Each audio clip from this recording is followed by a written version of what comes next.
Let's start with this great concept you have about how work cultures, like reintroducing ourselves, we have to acknowledge this moment in time. So let's start there, and then we'll work our way to Scream Your Dream. Talk about reintroducing yourself.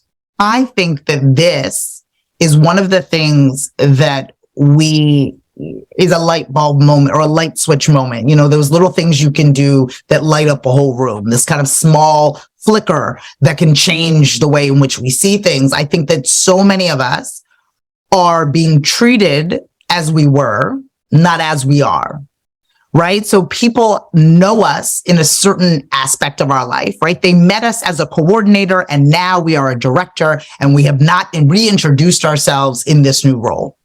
And what happens when you don't, right? What happens when you assume that people see you based on the actions, based on being CC'd on an email, or based on you even physically moving your office from one end of the building to another, is that we assume that they now know the new capabilities that you have, the new, skill set that you have, the new armor that you have put on, or new game that you are willing to play. We don't.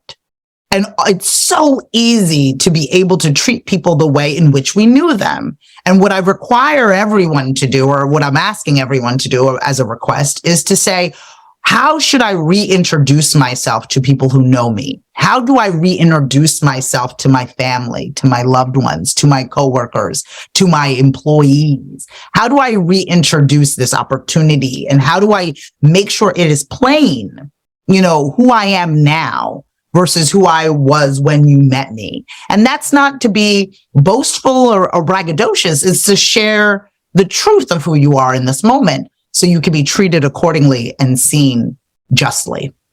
I love this. And, I also think it's very, very relevant for these times, even if we haven't changed position in in the cultures that we're in. But like, we've all been through so much during the pandemic. I lost 4 family members. I lost this feeling in my left hand and lost my profession.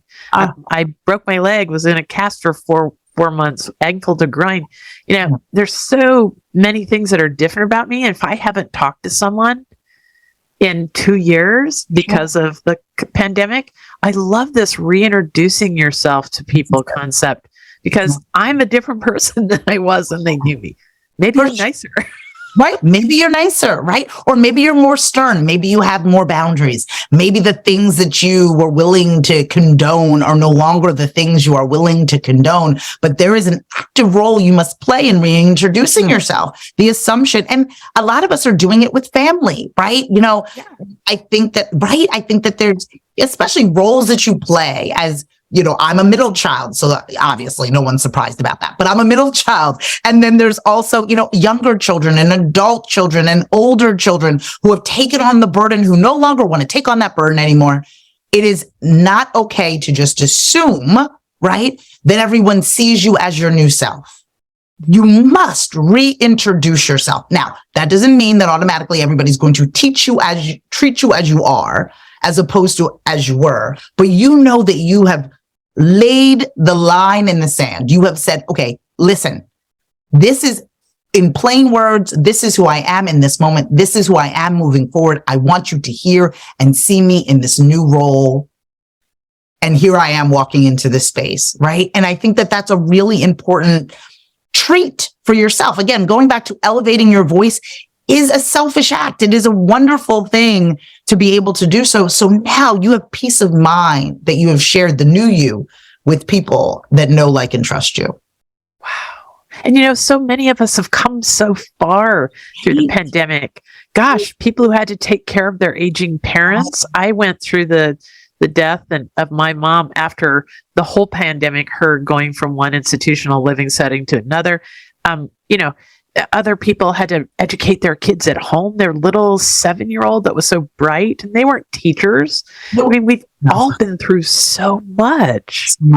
So much. And in so many different aspects. We work a lot with the sandwich generation, right? Individuals who have parents that are a little bit older, and then we have our children or our pets or our spouses, all of these things. And so, how do you manage all of those things in a very honest way? How do you communicate as an adult with your parents, right, about very sensitive things? How do you communicate with your children about very hard things? I mean, we're all, again, living in this world that's ever changing with these topics that are sensitive.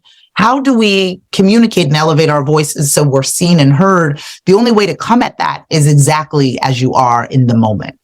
Yeah, I love this, reintroducing yourself. I find it, can you give us a little practical tip on how that works? I find that when I get on a Zoom with somebody I haven't talked to in years, I say, "Oh, how are you?" And then I really say, "No, really, how are you? What have you been through?" Right. And I got the time, people always have something to say. And then they'll turn the tables and say, "How about you?" And I'll share the broken legs and the 4 deaths and the whole thing. And and then we're at a new place. Like after they tell me their story and I tell them, we're at a new place. That it feels like give and take, and then it feels like 1 + 1 = 4 after that. Do you have any tips on how you actually do that with like a brother-in-law or like a co-worker space that you haven't? I think it's leadership. I think it's, again, that leadership, that making space. Yeah. You asking someone how they are and actually wanting an answer. Right. We have coined "how are you" as if it's a hello and a what's up, with no interest in knowing what's up. Right? What's up? Right? With no interest in gaining an answer on the other side of it. The discipline in that is to say, "No, I asked you, how are you doing?"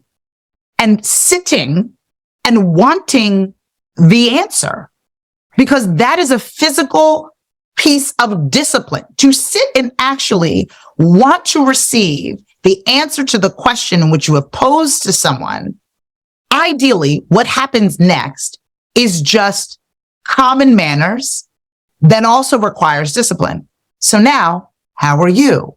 It has forced us both to sit with each other and be inquisitive and curious about what this person is up to look at them differently, to take a beat, right? To be able to take a breath and say, "Okay, what are you up to? I didn't know that. I didn't know your mother passed. I didn't know you changed jobs. I didn't know you moved," right? I didn't know any of these things that were happening to you. And I have had the most beautiful interactions with individuals where I did that beat, that I stopped, and tears would run down the other person's face, because so many people had yet to really ask them how they were doing. With intention and pause, I'd reach out to their hand, I'd look them in the eye and said, "No, how are you doing?" And the visceral reaction, right, in that moment just caused tears to pour down their face. There's one thing that I had said a lot during pandemic, that was, just because I carry it well doesn't mean it isn't heavy. And the majority of people are walking around with loads and loads on their back. And that brief moment that you give someone builds trust, loyalty, respect.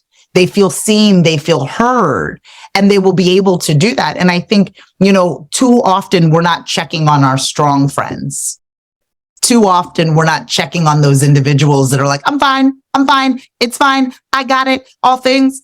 And so what you did as a piece of advice is sit still, ask somebody how they're doing, and be prepared to sit and listen to the answer. Mm-hmm. Absolutely.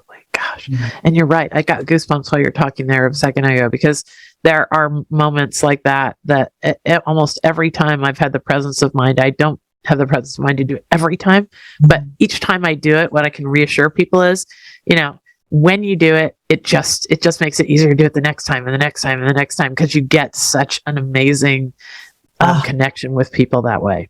Oh, it's beautiful, and you'll be shocked about how many people do not really care how people are doing, right? And so to be present in that moment, to be willing to listen, and to be able to understand that person better. So when you do, in fact, communicate something that you need or want with that individual, that they hear and see you differently, I think is just a beautiful thing. And think about this in the scope of our going back to work. If we were all virtual, we got used to, sitting in a chair like this with our pajama bottoms on. Nice black turtleneck. Actually, I have real.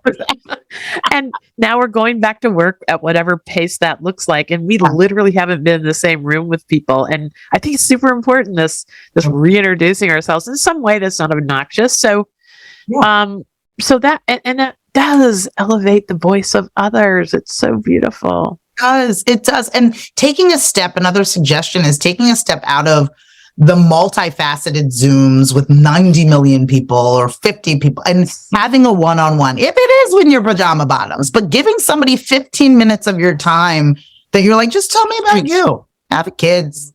How's work? Saw you're doing renovations on your house. How's that going? You know, how's your landscaping?